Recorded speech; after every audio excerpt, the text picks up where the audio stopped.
당신이 매일 밤 잠드는 그 침대 위에 아내의 가장 완벽한 비밀이 숨겨져 있다면 어떨까요? 지금부터 단 5분. 한 천재 AI 개발자가 최고급 실크 스카프 한 장으로 어떻게 정교하게 포장된 불륜의 증거를 찾아냈는지 당신의 모든 것을 의심하게 만들 그 이야기를 시작합니다. 서울의 심장부 강남이 한눈에 내려다 보이는 초고층 펜트하우스. 도시의 불빛이 보석처럼 흩뿌려진 야경 속에서도 집안은 차가운 침묵에 잠겨 있었습니다. 며칠 밤낮으로 이어진 프로젝트를 끝낸 AI 개발자 박민준이 무거운 몸을 이끌고 집으로 돌아왔습니다. 현관문을 열자마자 그를 맞이한 것은 익숙한 온기가 아닌 어딘가 모르게 어색하고 서늘한 공기였습니다. 그는 거실 불을 켜지 않은 채 지친 발걸음으로 침실로 향했습니다. 어둠 속에서 무언가 잘못되었다는 감각이 그의 신경을 날카롭게 자극했습니다. 그는 습관처럼 조명을 켜는 대신 휴대폰 손전등을 켰습니다. 가늘고 예리한 빗줄기가 어둠을 가르며 방 안을 훑었습니다. 그리고 빛이 침대 위를 비추는 순간 민주는 걸음을 멈췄습니다. 아내 윤서연에게 선물했던 고가의 이탈리아제 실크 스카프가 아무렇게나 구겨진 채 던져져 있었습니다. 완벽주의자에 가까운 아내의 성격과는 전혀 어울리지 않는 모습이었죠. 그가 조심스럽게 스카프를 집어들었을 때였습니다. 코끝을 스치는 낯선 남자의 짙은 향수 냄새, 그리고 휴대폰 불빛 아래 스카프의 부드러운 표면에서 미세하게 반짝이는 정체불명의 얼룩이 그의 눈에 들어왔습니다. 이질적인 데이터. 내 아내일 것이 아니다. 분석이 필요하다. 민주는 분노하거나 소리치지 않았습니다. 그의 머릿속은 이미 냉철한 분석 모드로 전환되어 있었죠. 그는 마치 중요한 실험 샘플을 다루듯 스카프를 조심스럽게 투명한 지퍼백에 넣었습니다. 결혼 생활 10년. 완벽하다고 믿었던 시스템에 발견된 첫 번째 오류였습니다. 이것이 첫 번째 데이터 오류인가? 아니면 내가 발견한 첫 번째 오류일 뿐인가? 이 얼룩은 단순한 세탁으로 지워질 수 있는 것이 아니었습니다. 그것은 해독해야 할 하나의 암호이자 그의 완벽했던 결혼 생활에 던져진 거대한 물음표였습니다. 민주는 증거물이 담긴 지퍼백을 서재 책상 서랍 깊숙한 곳에 넣고 잠갔습니다. 그리고 문 쪽을 바라보며 아내가 돌아오기를 기다렸습니다. 그의 조사는 그날 밤 공식적으로 시작되었습니다. 잠시 후 아내 윤서연이 돌아왔을 때 그녀의 미소는 너무나 완벽해 보였고 민주는 이제 모든 것을 새로운 렌즈, 즉 의심이라는 렌즈를 통해 바라보기 시작했습니다. 잠시 후 현관문 잠금이 해제되는 소리와 함께 윤서연이 들어섰습니다. 그녀의 얼굴에는 피곤함과 함께 사교계의 밤을 성공적으로 보냈다는 만족감이 뒤섞여 있었죠. 평소처럼 민준에게 다가와 가벼운 포옹을 했지만 그 움직임은 어딘가 계산된 듯 부자연스러웠습니다. 그녀는 들고 있던 명품 클러치를 민준에게서 최대한 먼 테이블 끝에 내려놓으며 물리적인 거리를 만들었습니다. 아, 여보. 아직 안 잤어? 오늘 현대미술 자선기금 모금 행사 때문에 너무 늦었네. 김 작가님 신작 발표도 있고 해서 사람이 어찌나 많던지. 정말 피곤하다. 그녀는 민준의 시선을 미묘하게 피하며 곧장 욕실로 향했습니다. 늦은 시간임에도 불구하고 서둘러 샤워를 하려는 모습, 그리고 욕실에서 흘러나오는 것은 평소 쓰던 장미향 보디워시가 아닌 낯선 시트러스 계열의 호텔 어메니티에서나 맡을 법한 향이었습니다. 민주는 그 모든 것을 자신의 머릿속 데이터베이스에 차곡차곡 기록했습니다. 그는 마치 자신이 개발한 AI 시스템의 이상 행동을 분석하듯 아내의 모든 행동 패턴 변화를 관찰하기 시작했습니다. 입력값, 귀가 시간 지연, 출력값, 평소와 다른 피로감 호소, 시선 회피, 즉각적인 샤워, 새로운 변수, 낯선 향기, 물리적 거리 확보 시도, 시스템의 이상 징후가 감지됨, 오류율 상승.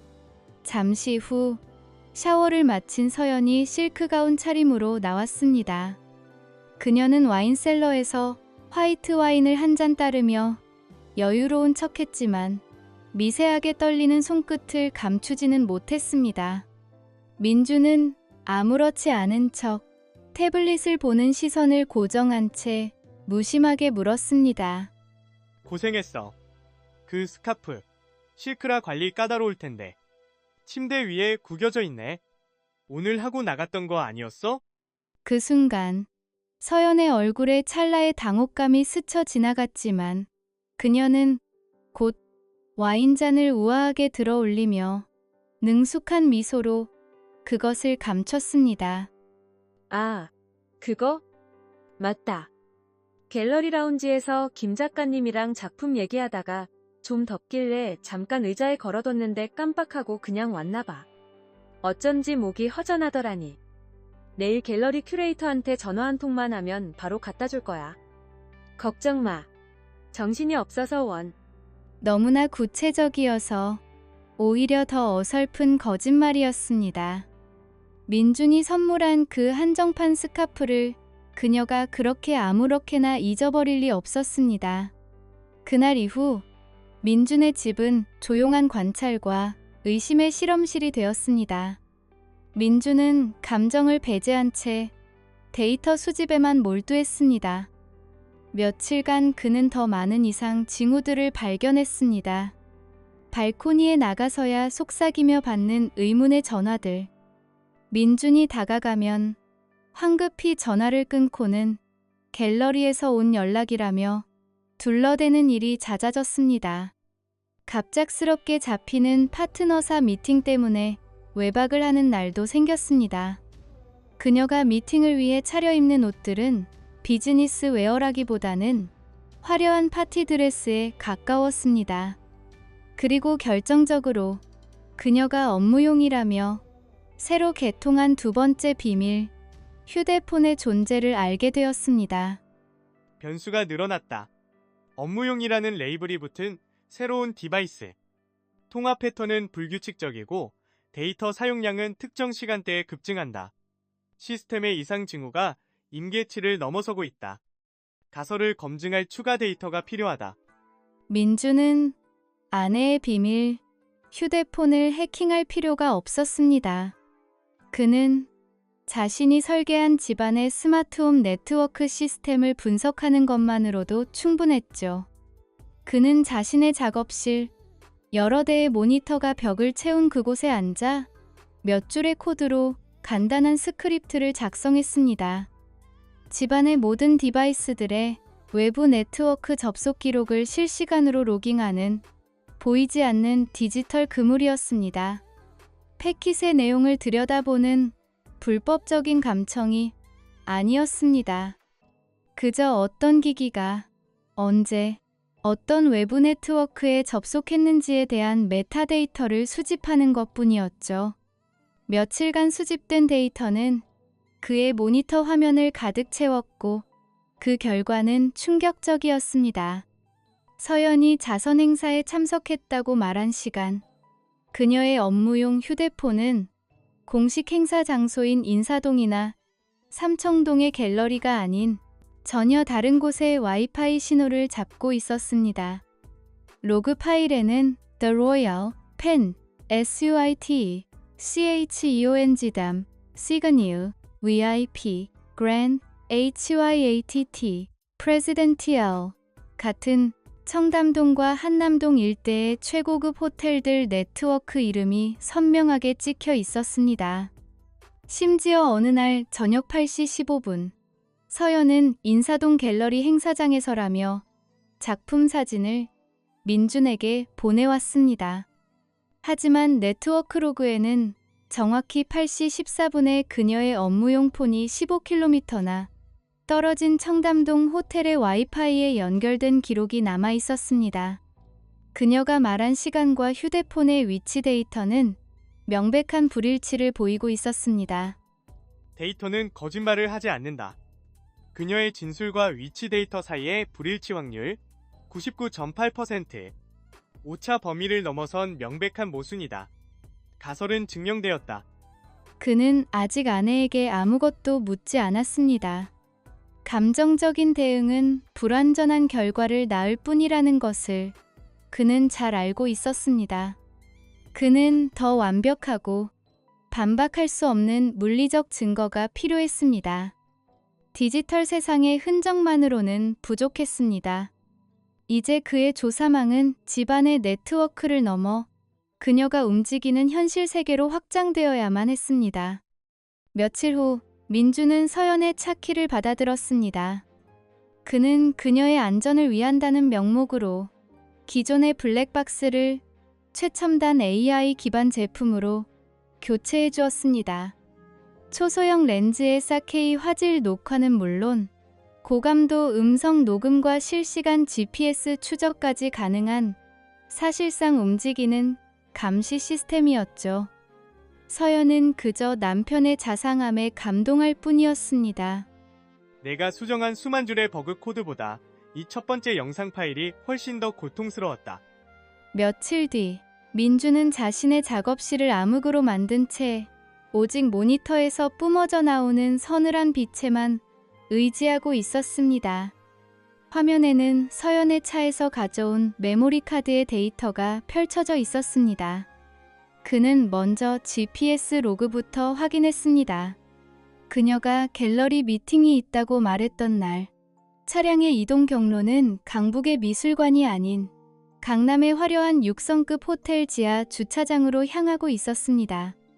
와이파이 접속 기록과 GPS 데이터가 완벽하게 일치하는 순간이었습니다. 하지만 이건 시작에 불과했습니다. 진짜 증거는 음성 파일에 담겨 있었습니다. 민준이 마우스를 클릭하자 차 안에서 녹음된 목소리가 스피커를 통해 흘러나왔습니다. 정말이지, 우리 민준 씨는 가끔 내가 알고리즘이랑 결혼한 건지 헷갈린다니까. 내가 뭘 좋아하는지, 뭘 원하는지는 데이터로 분석이 안 되나 봐. 그래도 그 알고리즘 덕분에 서연 씨가 이렇게 예쁜 옷도 입고 좋은 차도 타는 거잖아. 너무 구박하지 마. 그 양반, 일만 하는 기계 같아도 돈은 잘 버니까. 낯선 남자의 목소리였습니다. 자신감 넘치고 여유로운 말투, 그리고 그 목소리에 화답하는 서연의 웃음소리. 그것은 민준이 지난 10년간 단 한 번도 들어본 적 없는 완전히 다른 종류의 해방된 듯한 웃음이었습니다. 맞아. 그건 인정. 아, 맞다. 다음 주에 제주도로 출장 간대. 중요한 파트너 미팅이라나 뭐라나. 일주일 내내. 일주일이라. 그럼 우리한테는 일주일 내내 파티겠네. 이번에는 어디 호텔 스위트룸으로 예약해둘까? 당신이 좋아하는 돈페리뇽 잔뜩 준비해 놓을게. 민주는 숨을 멈췄습니다. 남자의 목소리가 귀에 익었기 때문입니다. 그의 기억은 정확히 6개월 전 테헤란로의 한 벤처 캐피탈 회의실로 거슬러 올라갔습니다. 자신의 모든 것을 걸었던 AI 프로젝트의 투자 발표 현장이었죠. 그리고 그의 프로젝트에 시기상조라는 판결을 내리며 정중하지만 단호하게 투자를 거절했던 남자. 디지털 아트 분야의 유망한 젊은 투자자로 알려진 권태호 대표. 바로 그 목소리였습니다. 권태호. 충격적인 사실이었습니다. 권태호는 민준의 아내와 미래를 즐기면서 6개월 전에는 민준의 미래를 짓밟았던 남자였습니다. 이것은 단순한 애정의 배신이 아니었습니다. 자신의 능력과 자존심, 그리고 인생 전체를 향한 이중의 기만이었습니다. 권태호가 민준의 아내에게 접근한 시점은 공교롭게도 투자 발표가 무산된 직후였습니다. 근데 태호 씨, 그 사람 프로젝트 말이야. 그때 프레젠테이션 정말 괜찮았는데 왜 투자 안 한 거야? 나한테는 엄청 칭찬했었잖아. 천재라고. 서연 씨, 비즈니스는 냉정한 거야. 프로젝트는 훌륭했지만 그걸 이끄는 사람이 너무 재미없잖아. 세상을 바꿀 기술을 가졌는데 정작 자기 아내의 세상은 못 바꿔주는 남자한테 누가 거액을 투자하겠어. 난 사람을 보고 투자해. 당신처럼 매력적인 사람 말이야.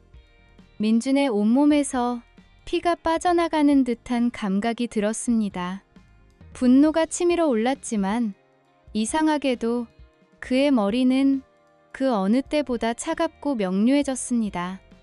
키보드 위를 분주하게 움직이던 그의 손가락이 멈췄습니다.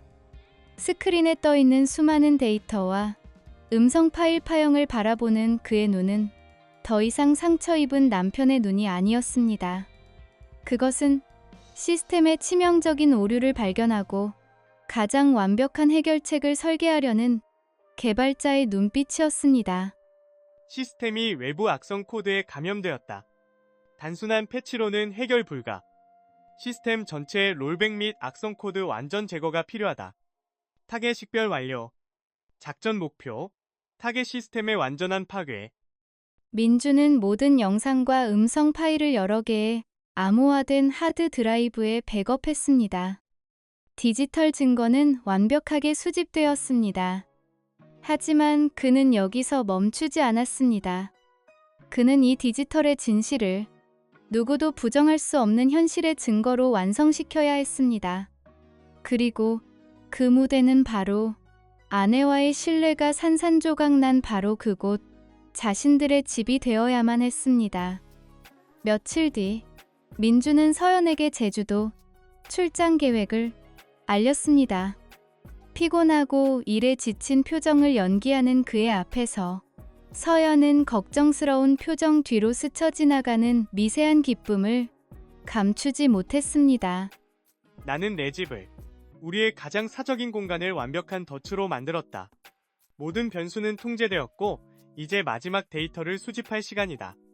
출장 당일 아침, 민주는 여행 가방에 짐을 챙겼습니다. 현관 앞에서 서연은 걱정스러운 아내의 얼굴로 그를 배웅했죠. 평소보다 더 다정한 목소리로 조심히 다녀오라는 인사를 건넸지만 그녀의 눈빛 속에서 스쳐 지나가는 안도감과 기대를 민주는 놓치지 않았습니다. 하지만 그는 공항으로 향하지 않았습니다. 택시를 타고 김포공항이 아닌 자신의 집이 정면으로 내려다 보이는 최고급 레지던스 호텔로 향했죠. 그는 스마트홈 보안 시스템 업그레이드라는 명목으로 집안 곳곳에 몰래 설치해둔 초소형 카메라들을 자신의 노트북에 연결했습니다.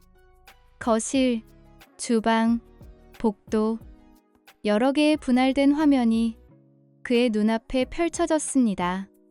마치 모든 시나리오를 예측하고 시뮬레이션을 돌리는 관제탑의 책임자처럼 그는 냉정하게 화면을 응시했습니다. 시뮬레이션 시작. 예상 성공 확률 99.9%. 예상대로였습니다. 민준이 떠나고 1시간도 채 되지 않아 서연은 들뜬 목소리로 어딘가에 전화를 걸었습니다. 그리고 또 1시간 후 현관문 카메라에 익숙한 얼굴이 나타났습니다. 최고급 와인을 손에 든 채 여유로운 미소를 짓고 있는 권태호. 민주는 자신의 집, 현관 비밀번호를 누르고 들어서는 그의 모습을 무표정하게 지켜보았습니다. 거실 카메라 화면 속에서 두 사람은 마치 집주인처럼 행동했습니다. 민준이 아꼈던 이탈리아제 소파에 나란히 앉아 와인을 마시고 서로에게 음식을 먹여주며 웃음을 터뜨렸습니다. 카메라의 고성능 마이크가 그들의 대화까지 희미하게 잡아냈습니다. 이 와인, 당신 생각나서 샀어. 당신처럼 복합적이고 위험한 맛이나. 어머, 위험하긴. 태호 씨만큼 위험할까?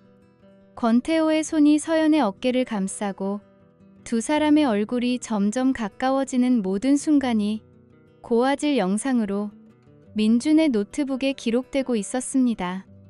민준은 확대 버튼을 눌러 그들의 표정 하나하나를 데이터처럼 분석했습니다. 분노는 없었습니다. 오직 차가운 확인 절차만이 있을 뿐이었죠. 잠시 후 두 사람은 와인잔을 든 채 침실로 향했습니다. 거실 카메라의 시야에서 그들이 사라지자 화면은 텅 빈 거실만을 비추고 있었습니다. 이제 남은 것은 복도 카메라에 비친 굳게 닫힌 침실 문과 그 문 너머에서 희미하게 들려오는 두 사람의 웃음소리뿐이었습니다. 민주는 시계를 보았습니다. 그리고 기다렸습니다. 1분, 10분, 30분. 그는 그 시간 동안 아무것도 하지 않았습니다. 그저 모니터 속 굳게 닫힌 문을 응시할 뿐이었습니다. 그에게는 영혼과도 같은 시간이었습니다.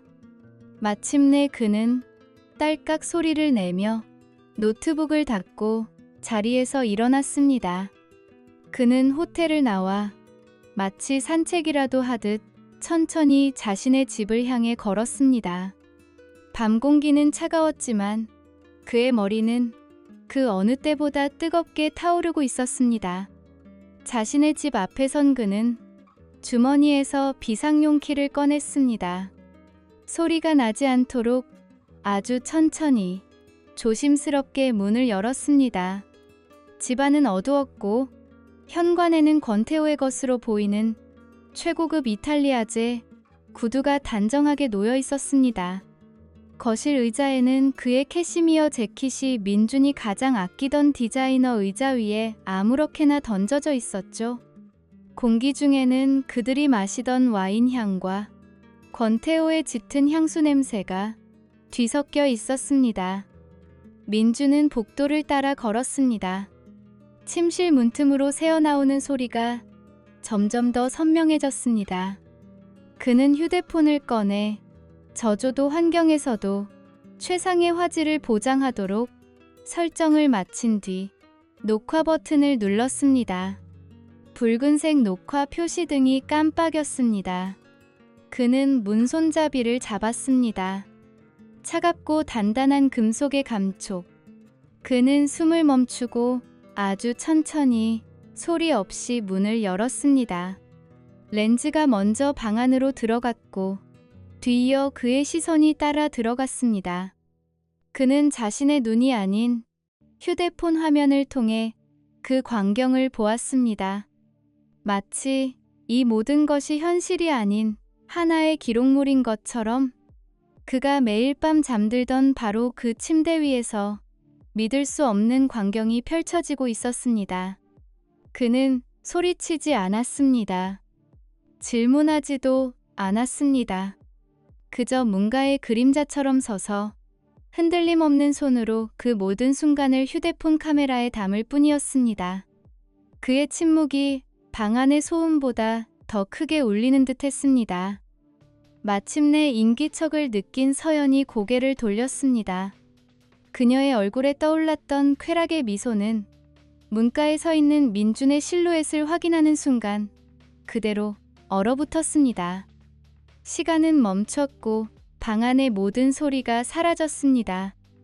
오직 에어컨의 기계음만이 그 끔찍한 정적을 채우고 있었죠.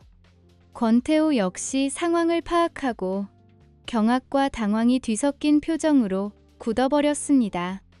모든 데이터 수집이 완료되었다. 이 시스템의 복구는 불가능하다. 이제 남은 것은 완전한 포맷뿐이다. 민주는 그들의 얼어붙은 표정을 30초간 더 촬영했습니다. 완벽한 증거였습니다. 그는 녹화 종료 버튼을 누르고 들어왔을 때와 마찬가지로 소리 없이 문을 닫았습니다. 그리고 뒤돌아 집을 나섰습니다. 그는 단 한마디도 하지 않았습니다. 그의 분노는 언어를 필요로 하지 않았습니다. 그의 복수는 이제 법정이라는 또 다른 시스템에서 실행될 것이었습니다. 다음 날 아침, 민주는 서울 최고의 이혼 전문 변호사 최수연의 사무실에 앉아 있었습니다. 그의 앞에는 모든 진실이 담긴 암호화된 하드 드라이브가 놓여 있었습니다. 정의는 코드와 같다. 단 하나의 오차도 허용하지 않는 절대적인 정밀함이 필요하다. 다음 날 아침, 서울 최고의 이혼 전문 변호사로 알려진 최수연의 사무실은 차가운 미니멀리즘으로 가득 차 있었습니다. 감정의 흔적이라고는 찾아볼 수 없는 공간이었죠. 민주는 그곳에 앉아 마치 비즈니스 미팅이라도 하듯 담담하게 암호화된 하드 드라이브를 테이블 위에 올려놓았습니다. 여기 지난 몇 주간 제가 수집한 데이터입니다. 영상, 음성, 네트워크 로그, 그리고 타임라인에 따른 모든 기록입니다. 변호사 최수연은 말없이 드라이브를 자신의 컴퓨터에 연결했습니다. 그녀의 포커 페이스는 미동도 없었지만 모니터를 응시하는 눈빛만은 날카롭게 빛나고 있었습니다. 영상과 음성 파일이 재생되는 동안 그녀는 간간히 테이블을 손가락으로 가볍게 두드릴 뿐이었습니다. 민준이 수집한 데이터는 시간대별로 완벽하게 정리되어 있었고 디지털 증거와 물리적 증거가 서로의 진실성을 입증해주고 있었습니다. 모든 파일 확인이 끝난 후 그녀는 잠시 눈을 감았다. 뜨더니 이내 서류철을 덮으며 나지막이 말했습니다. 박민준 씨? 이건 완벽하군요. 감정적인 호소나 정황 증거가 아닙니다. 이건 수학 공식처럼 명확한 반박 불가능한 사실의 나열입니다. 네트워크 로그와 현장 영상의 타임스탬프가 초 단위까지 일치하는군요. 직접 개발하신 AI가 수집한 증거라고 해도 믿겠습니다. 이건 단순한 바람 피운 남편의 분노가 아니라 시스템 분석가의 보고서입니다. 이 정도 증거라면 전쟁은 이미 끝났습니다. 이제 남은 건 승리의 조건을 정하는 것뿐입니다. 원하시는 게 뭡니까? 두 가지입니다. 첫째, 윤서연 씨와의 이혼. 유책 배우자에게 적용할 수 있는 가장 불리한 조건으로 진행해 주십시오. 재산 분할은 물론 모든 것을요. 둘째, 권태호 씨에 대한 민사소송. 단순한 위자료 청구가 아닙니다. 그의 사회적 명성에 회복 불가능한 타격을 입히고 싶습니다. 그가 쌓아올린 모든 것이 무너지는 것을 보고 싶습니다. 그가 다시는 이 업계에 발붙이지 못하게 만들고 싶습니다. 법적으로 가능한 모든 수단을 동원해서요. 아주 명확하시군요. 좋습니다. 제가 박민준 씨의 알고리즘이 되어드리죠. 가장 효율적이고 가장 파괴적인 방식으로 정의를 구현하겠습니다. 그날 이후 법적 절차는 민준이 짠 코드처럼 신속하고 정확하게 진행되었습니다. 소장이 권태호의 사무실과 서연에게 전달되자 그들이 쌓아 올린 위선적인 세계는 순식간에 무너지기 시작했습니다. 특히 촉망받는 젊은 투자자였던 권태호에게는 치명타였습니다. IT와 예술 투자 업계라는 좁은 세상에 그의 비도덕적인 사생활에 대한 소문은 바이러스처럼 퍼져나갔습니다. 투자 설명회에 참석했던 파트너사 대표들이 하나둘씩 약속을 취소하기 시작했고 그의 이름은 신뢰의 상징에서 리스크 그 자체가 되었습니다. 모든 것을 잃게 될 위기에 처한 서연은 결국 민준의 텅 빈 펜트하우스를 찾아왔습니다. 그녀의 완벽했던 얼굴은 눈물로 얼룩져 있었습니다. 민준 씨, 제발. 내가 다 잘못했어. 정말 미쳤었나 봐. 한 번만. 우리 10년이 있잖아. 이 모든 걸 이렇게 끝낼 수는 없잖아. 제발 용서해줘. 내가 외로워서 그랬어. 당신은 날 사랑한 게 아니잖아. 당신은 당신의 완벽한 삶을 구성하는 하나의 부품처럼 날 대했잖아. 민주는 이미 짐을 싸기 시작한 상자들 옆에 서서 아무런 감정 없는 눈으로 그녀를 내려다보았습니다. 10년? 그건 이미 오염된 데이터일 뿐이야, 서연씨. 복구 불가능한 오류로 가득 찬. 당신이 권태호를 이 집에 들인 순간 우리라는 시스템은 당신 손으로 삭제시켰어.